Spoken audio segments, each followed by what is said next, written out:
자, 우리가 지지난주 그리고 지난주까지 우리가 그 산불을 피해를 입은 우리 교회를 위한 헌금을 많이 했는데요. 그 화재 현상에 보면 사투를 벌이면서 한 생명이라도 더 건지려고 하는 분들이 있죠. 또 많은 분들이 피해를 입었습니다만은 그 소방관들이 그 헌신 때문에 좀 덜 피해를 본 것이 있거든요. 근데 그분들이 그처럼 한 생명을 더 건지려고 필사의 노력을 하는 이유가 뭘까요? 바로 생명이 중요하기 때문이죠. 우리 육신도 생명이 물론 중요하지만 더 중요한 것은 우리 영혼의 생명입니다. 영혼이 더 중요합니다. 왜냐? 왜 그렇습니까? 우리가 장차 주 앞에 갔을 때 심판대 앞에 서야 되는 것은 우리 영혼이기 때문이죠.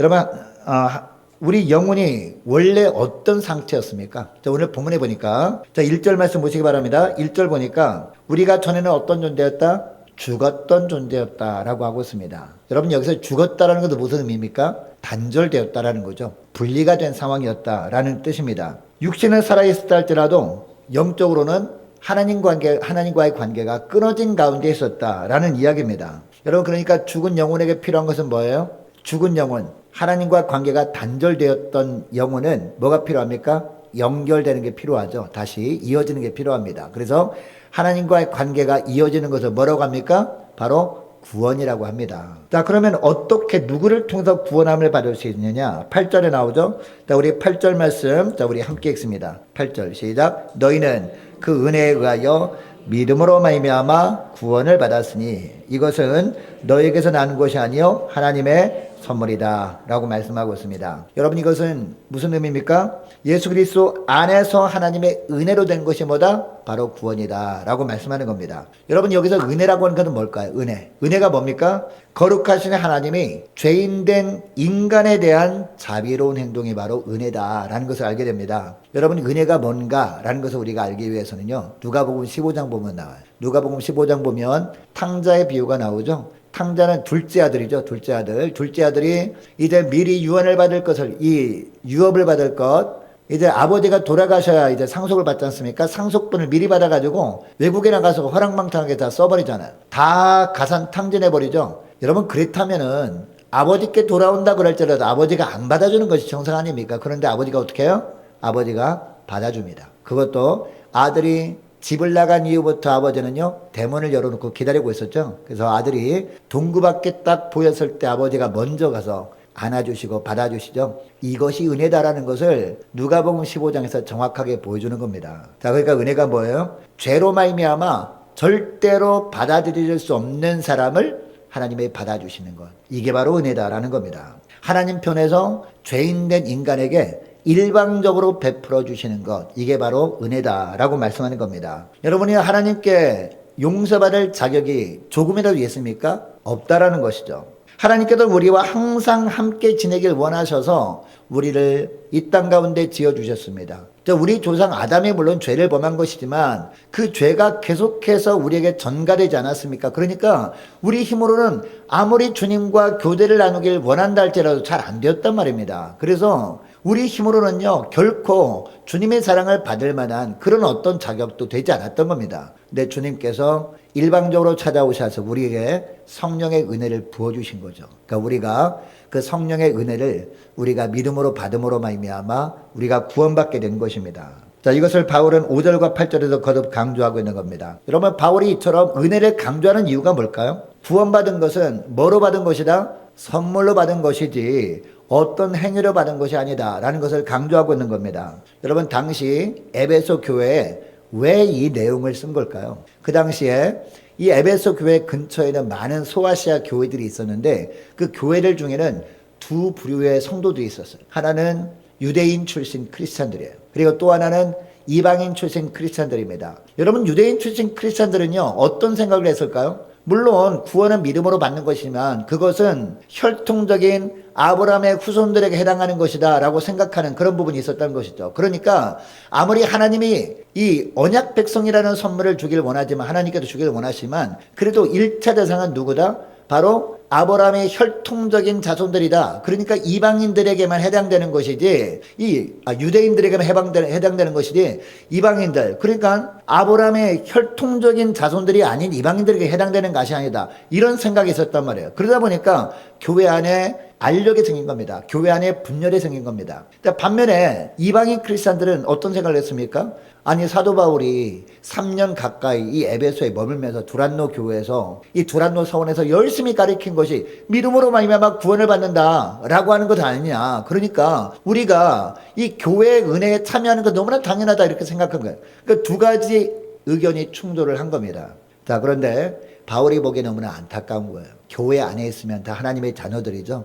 믿음으로 구원받으면 다 하나님의 자녀들입니다. 그래서 서로 아무것도 아닌 일에 이렇게 서로 분열되지 말고 하나가 되어서 선교적 사명을 감당하길 원하는 마음이 바울에게 있었던 거예요. 그래서 바울이 로마 감옥에 있었지만 이처럼 두 기구를 통해서 이 편지를 보낸 겁니다. 자, 원래 본문이 바로 그 내용입니다. 자, 그리고 3절에 보니까요. 3절 말씀해 보니까 그 당시에 에베소에 있는 유대인 크리스찬들, 유대인 출신 크리스찬들을 향해서 뭐라고 하는지 3절 말씀 보니까 너희도 본질상 어떤 자녀였다? 너희도 본질상 진노의 자녀였다라고 하고 있습니다. 자, 그러니까 그리고 3절 말씀에 보면 우리도 다라고 하는 단어 있잖아요. 우리도 다라고 하는 것은 누구까지 포함된 거예요?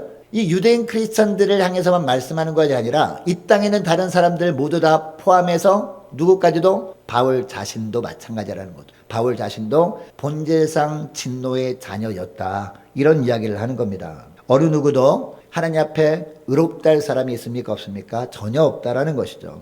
이것은 유대인 신자들뿐만 아니라 이방인 신자들, 심지어는 믿지 않은 수많은 사람들도 다 포함된 단어입니다. 여러분 1절에서 3절까지만 말씀 보면 우리에게 뭐 특별한 소망이 없는 것처럼 보입니다. 우리의 옛 모습이 너무나 참담해 보입니다. 희망이 없는 것처럼 보인다는 거죠. 근데 이런 절체절명의 상황 속에서 바울이 뭐라고 하는지 자 4절 말씀 보시기 바랍니다. 4절 보니까 긍휼에 풍성하신 하나님의 우리를 사랑하신 그 큰 사랑을 인하여 라고 하는 구절이 나오는데요. 자, 원어로 보면 이 맨 앞에요. 그러나라는 접속사가 포함되어 있거든요. 네, 한글 번역으로 한글로 번역하는 과정 속에서 생략된 겁니다.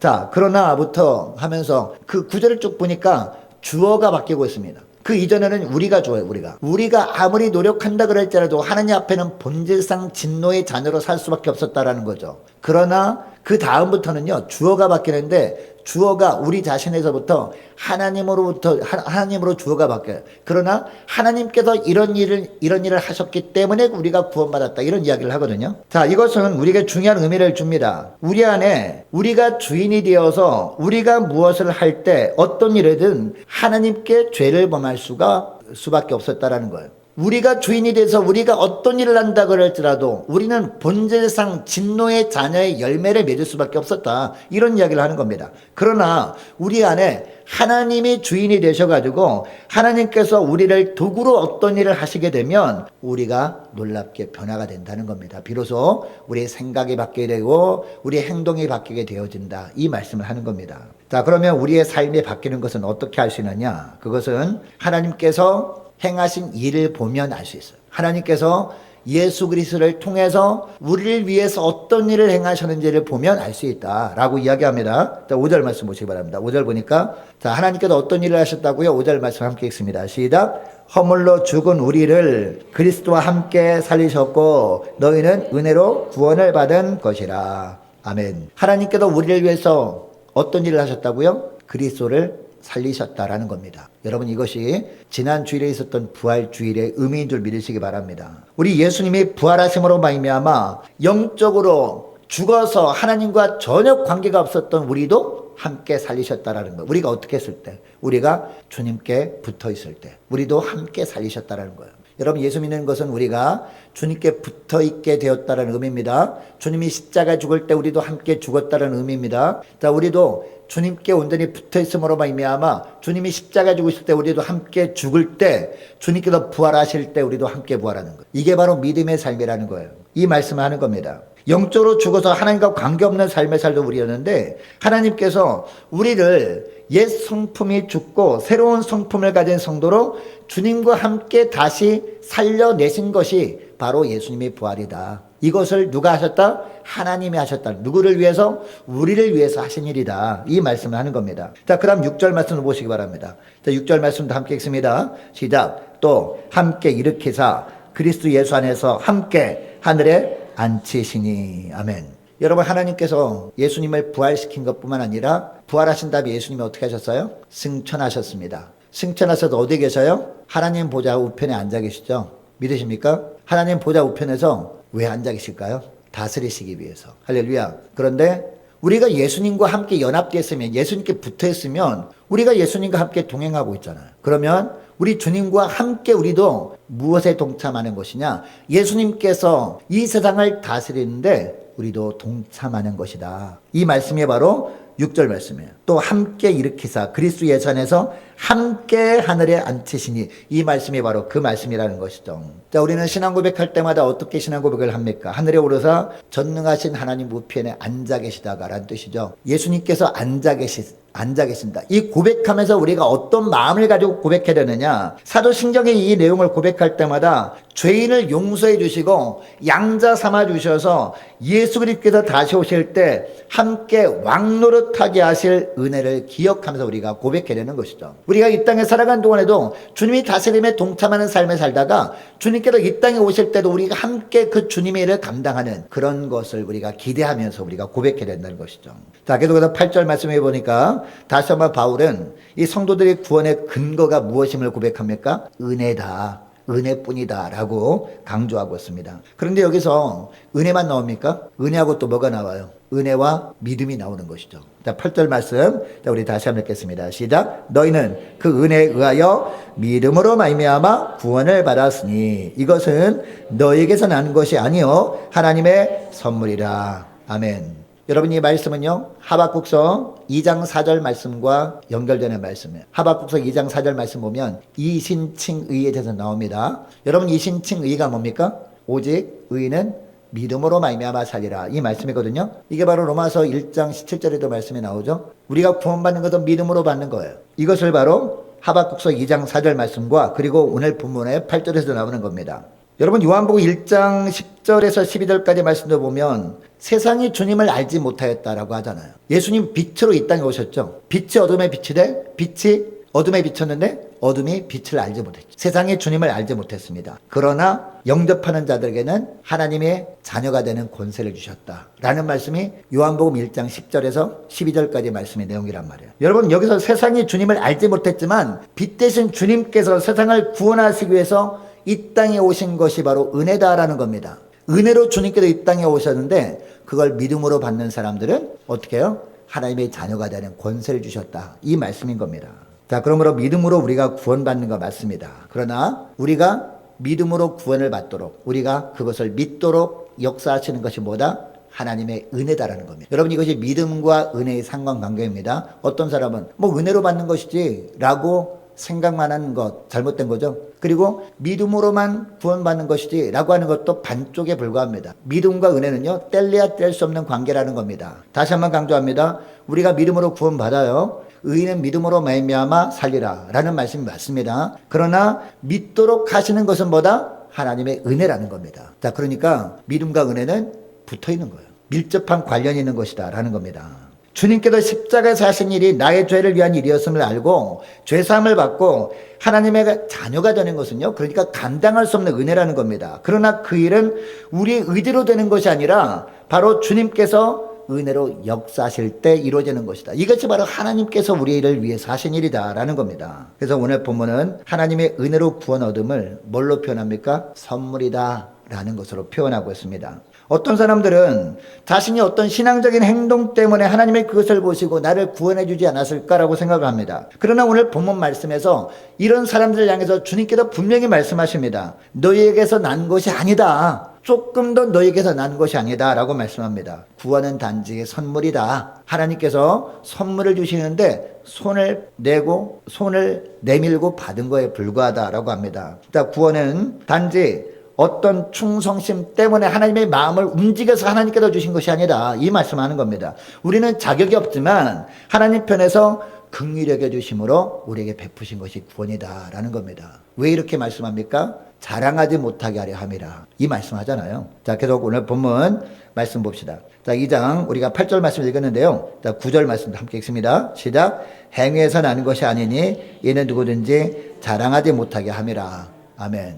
여러분, 우리가 장차 예수 믿고 이제 천국 가게 됩니다. 천국 가게 되면 어떤 사람들은 정말 멋진 면류관 쓰고 어떤 사람은 개털모자 쓰고 그럴까요? 만약 그것이 맞다면 그게 천국일까요, 여러분? 천국에서도 경쟁이 있습니까? 천국은 죽음도 없고 아픔도 없거든요. 괴로움도 없는 곳이거든요. 그렇다면 경쟁도 없는 곳이 천국입니다. 천국은 그냥 천국일 뿐입니다. 그냥 구원받는 것은 똑같이 선물로 주시는 거란 말입니다. 자, 그래서 왜 그러냐? 자랑하지 못하게 하렵니다. 왜냐하면 천국은 자랑하는 것도 없는 곳이기 때문에. 왜 자랑하면 안 됩니까? 우리가 한 것이 없잖아요. 주님께서 주인이 되어주셔서 주님께서 친히 주관해서 우리를 통해서 행하신 일이 우리가 이 땅 가운데 믿음으로 사는 일이거든요. 그러니까 우리가 천국에 가서 자랑할 것이 없어야 되는 거예요. 그래서 주님께서 우리에게 구원을 뭐로? 선물로 주실 수밖에 없다. 이 말씀을 하는 겁니다. 여러분, 그러므로 성도들이 구원받은 것은 우리의 과거에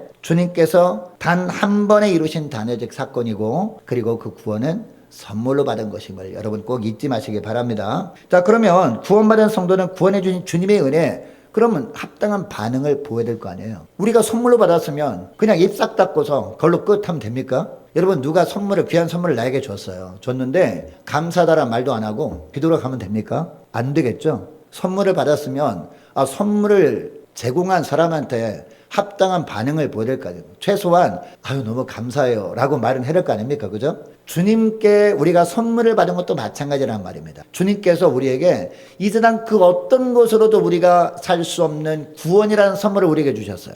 우리가 믿음으로 받았단 말이에요. 그러면은 그 구원이라는 선물을 주실 때 믿음으로 받은 이후에 우리가 그 구원이라는 놀라운 축복을 우리에게 베푸신 하나님께 합당한 반응을 보여야 되는데, 그게 뭐냐라는 겁니다. 그게 뭐냐? 우리가 종교적인 삶을 열심히 사는 게 아닙니다. 어떤 게 중요하냐? 우리의 삶 자체가 하나님의 것이 되게 하는 겁니다. 이게 바로 구원을 선물로 받은 자의 합당한 반응이라는 겁니다. 자, 10절 말씀에 이게 바로 10절 말씀인데요. 자, 10절 말씀 우리 함께 읽습니다. 시작. 우리는 그가 만드신 바라 그리스도 예수 안에서 선한 일을 위하여 지으심을 받은 자니, 이 일은 하나님의 전에 예비하사 우리로 그 가운데서 행하게 하려 하심이니라. 아멘. 자, 10절 말씀, 상반절 말씀 보니까요, 그가 만드신 바라. 누구를 하나님께서 만드셨다고요?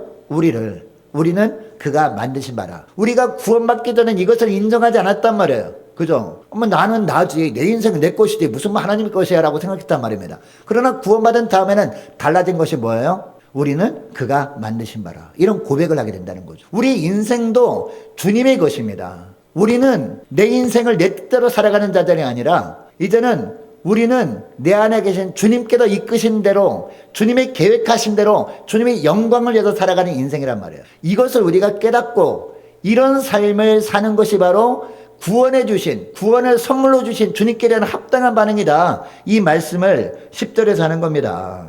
자, 그런데 여러분, 우리는 그의 만드신 바라 라고 할 때 여기 만들다 라는 동사가 나오는데요. 이 만들다 라는 동사는 여기에만 나오는 것이 아니라 창세기 1장에도 나와요. 창세기 1장에 보면 우리 하나님께서 천지를 창조하시잖아요. 그때 이것저것 만들어가지고 배치하시잖아요. 이때 만들다라는 동사가 똑같이 나온다는 것을 우리는 기억할 수 있어야 됩니다. 그리고 바울은 에베소서 4장 24절 말씀에도 이 단어를 똑같이 쓰거든요. 자, 에베소서 4장 가서 봅시다. 4장 24절이에요. 4장 24절 말씀 314페이지에 있습니다.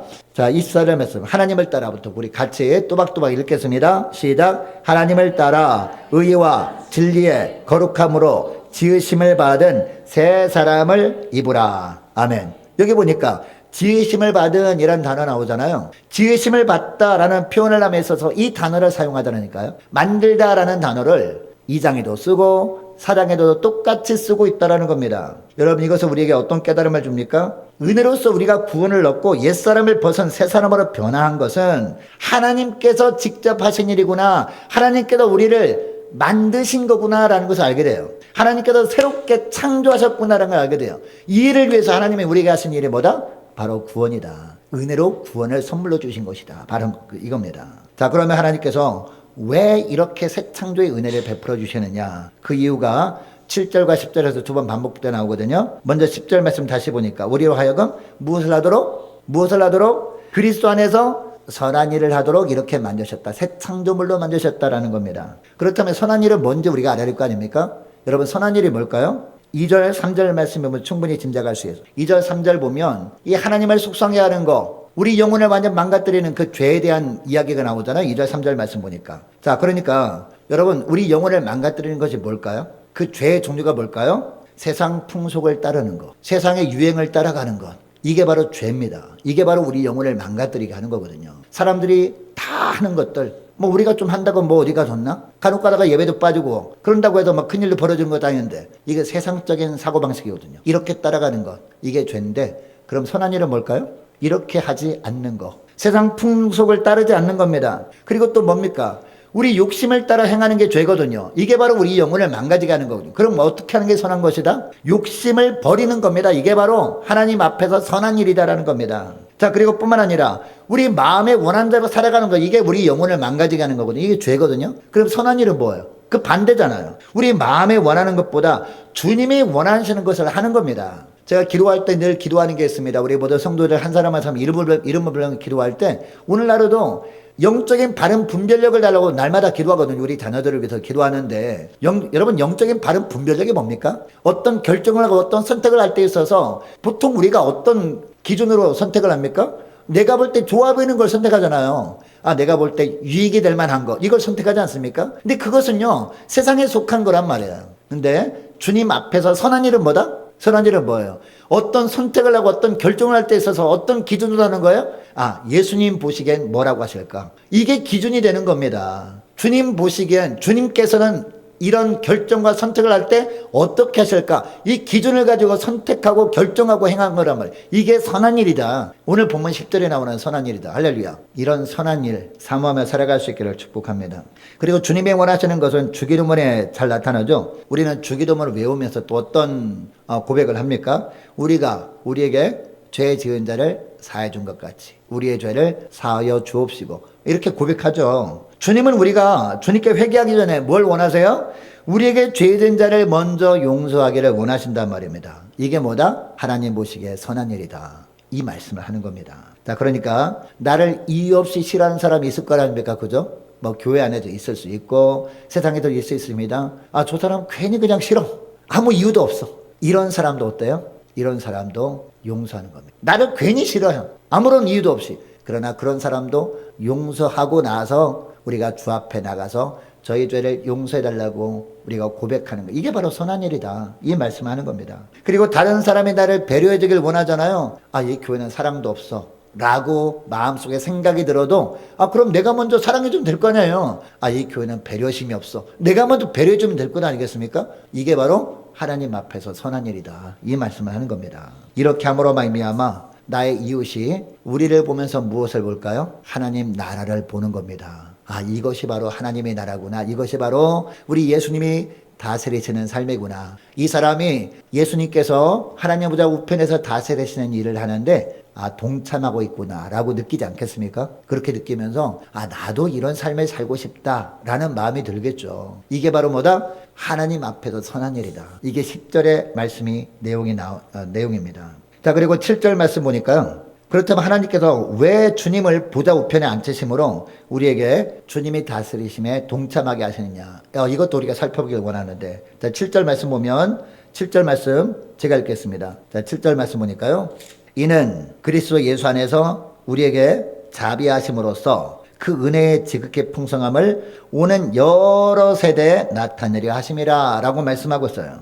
자, 우리를 통해서 하나님의 은혜의 지극히 풍성함을 나타나게 하시려고 예수님이 다스리심에 우리를 동참시키려고 하신다. 이 말씀하는 거예요. 왜 하필 하나님의 은혜의 풍성함을 이 널리 알리는데, 그러면 부족하고 연약한 우리를 도구로 사용하시려고 하실까요? 연약한 죄인들을 향한 하나님의 자비 때문입니다. 우리보다 훨씬 더 똑똑하고 우리보다 훨씬 더 잘나는 사람을 사용하지 않고 저 사람들보다 훨씬 못나고 정말 아무것도 할 수 없는 것처럼 보이는 우리를 통해서 그 일을 하길 원하시는 것은 바로 하나님의 자비하심 때문이다 라는 겁니다. 여러분, 구약의 족장시대부터 하나님께서 백성들과 언약을 맺으셨죠. 여러분, 언약이 뭡니까? 언약은 하나님과 맺는 거죠. 언약의 내용이 뭡니까? 백성들이 하나님만 섬기면, 하나님께서 하신 명령을 잘 지키기만 하면 하나님께서 어떻게 하신다? 영원히 그들이 하나님이 되어주신다. 이게 바로 언약의 내용이거든요. 영원히 그들이 하나님이 되어주신다는 건 무슨 얘기야? 늘 그들의 보호자가 되어주신다는 거. 지키시고 대신 싸우시고 필요한 것들을 채우시고 이런 은혜를 주신다는 게 바로 언약의 내용이거든요. 언약은 쌍방간에 하는 것 아닙니까? 하나님과 죄인들 간에 맺는 게 언약이거든요. 자, 그런데 죄성으로 가득한 하나님의 백성들은 한 번도 하나님과의 언약을 제대로 지킨 적이 없단 말이에요. 그럼에도 불구하고 하나님 어떻게 하셨어요? 하나님은 처음부터 끝까지 한 번도 언약을 깨뜨리신 적이 없다라는 겁니다. 심지어는 언약을 계속 지키시다가 이 백성들도 언약을 지키길 원하실 거 아닙니까? 그런데 그들의 힘으로 안 되는 거나 뭐 때문에? 죄 때문에. 그래서 이 죄 문제를 해결해 주시고 온전히 주님과 바른 관계를 맺을 수밖에 없도록 하심으로 말미암아 이제는 언약 백성으로 삼아주길 원하신 것이 바로 예수님을 보내신 사건이란 말이에요. 그리고 예수님께서 십자가를 지신 사건이 바로 그거란 말입니다. 그리고 우리가 성령의 능력을 덧입고 이제 예수님을 바라보게 되었죠. 은혜로 믿음을 받게 됐죠. 은혜로 우리가 믿음으로 구원받게 되었죠. 이제는 새 창조물이 되게 된 겁니다. 우리 주님께서 우리를 이처럼 만들어 주신 거예요. 여러분, 이것을 생각할 때 우리가 감사하지 않을 수가 없는 것이죠. 자, 그러면 새로운 인격체로 새롭게 창조된 우리는 그러면 어떤 고백을 하며 살아가야 되느냐? 간단하게 말씀을 드릴게요. 이제는 나의 모든 것이 하나님의 것임을 고백하는 겁니다. 여러분, 나의 모든 것 하면 다른 말은 뭐예요? 나의 인생입니다, 여러분. 여러분, 나의 인생은 나의 것이 아닙니다, 이제. 나의 인생은 하나님의 것입니다. 이게 바로 구원받은 자의 고백이어야 되는 줄 믿습니다. 그리고 내가 하는 모든 일들이 이제는 내가 하는 것이 아니라 주님께서 주관하시는 것임을 고백하며 살아가는 거예요. 그리고 내가 하는 모든 일들이 주님께 영광이 되도록 힘쓰며 살아가는 거예요. 이런 삶을 사는 것을 주님이 원하시고 이런 선한 삶을 살도록 하기 위해서 주님께서 우리에게 구원의 은혜를 베풀어 주시고 또 믿음으로 받을 수 있도록 주님께서 인도해 주신 줄 믿으시기 바랍니다. 여러분, 이제 말씀을 맺길 원하는데요. 여러분, 고린도후서 5장 17절 말씀 우리가 잘 아는 말씀이죠. 그런즉 우리 따라서 해볼까요? 그런즉 누구든지 그리스도 안에 있으면 새로운 피조물이라. 이전 것은 지나갔으니 보라 새 것이 되었도다. 이젠 새 것이 되었습니다, 여러분. 새 것이 되었어요. 왜요? 주님께서 새롭게 만들어 주신 거예요. 새롭게 창조해 주신 겁니다. 주님의 보혈로 우리를 정결케 주셨고 우리에게 믿음도 주셨고 은혜 주셔서 이제 구원받은 백성이 된 거란 말이에요. 이제는 하나님께서 보시기에 선한 일을 위해서 창조하신 새 창조물이 된 줄 믿으시기 바랍니다. 여러분, 이것을 기억하시고 여러분, 주님께서 하늘보다 우편에 앉으셔서 다스리시는데 그 다스림의 대상이 뭘까요? 우리의 감정도 다스림의 대상이에요. 우리의 생각도 다스림의 대상인 줄 믿으시기 바랍니다. 그러니까 우리가 감정을 들쭉날쭉하면 돼야 안 돼요? 안 되지만 자꾸 그러잖아요. 그럼 어떻게 해요? 다시 한번 주님을 바라보는 거예요. 다시 한번 생각하는 겁니다. 나는 새로운 창조물이지. 내가 예수 믿음으로 말미암아 주님께서 새롭게 창조해 주신 이제 새 것이 되었지. 이제는 내 인생이 내 것이 아니라 주님의 것이지 라고 고백하면서 주님께 다시 우리의 삶을 의탁하는 겁니다. 그러면 주님께서 우리에게 또 성령의 은혜를 부어주셔서 그 성령의 은혜로 우리의 감정과 생각과 우리의 모든 삶을 다스리는 일에 아름답게 동참하게 하신 줄 믿습니다. 여러분, 이런 삶을 살아가면서 무엇보다 이런 삶을 통해서 하나님의 나라가 바로 이런 모습이라는 것을 이웃들에게 보여드리며 많은 심령들에게 정말 천국이 실제함을 보여줄 수 있는 저와 여러분 되시기를 주 이름으로 축복합니다. 자, 기도하겠습니다. 하나님 아버지, 감사합니다. 구원받을 자격이 조금도 없는 저희들을 하나님의 은혜를 인하여 믿음으로 말미암아 구원받게 하시고 또 하나님의 자녀 삼아주신 것을 감사드립니다. 우리가 믿음이 약해질 때마다 언제나 구원받기 이전에 우리의 모습을 기억하게 하시고 그런 부족한 우리를 구원하신 주님의 은혜에 감격하는 신앙의 삶으로 나타나도록 은총 내려 주옵소서. 하늘보다 우편에 앉으심으로 말미암아 세상을 다스리시는 주님의 그 다스리심을 예수 그리스도 안에서 우리가 용서함으로 또한 우리가 배려해 줌으로 또 우리가 양보해 줌으로 말미암아 참여하게 해 주셔서 세상에 묻혀 살아가는 수많은 사람들이 우리를 통해서 주님이 다스리심을 깨닫고 새로의 죄 백성으로 태어나는 것을 보게 하여 주옵소서. 모든 사람들이 하나님의 은혜를 믿음으로 받음으로 주님의 통치에 참여하는 진정한 하나님의 나라가 우리 가정과 또한 교회와 이 지역사회에 그리고 이 나라 이 땅 가운데 이루어지는 것을 보게 하여 주옵소서. 감사드리오며 우리 주 예수님의 이름으로 기도합니다. 아멘.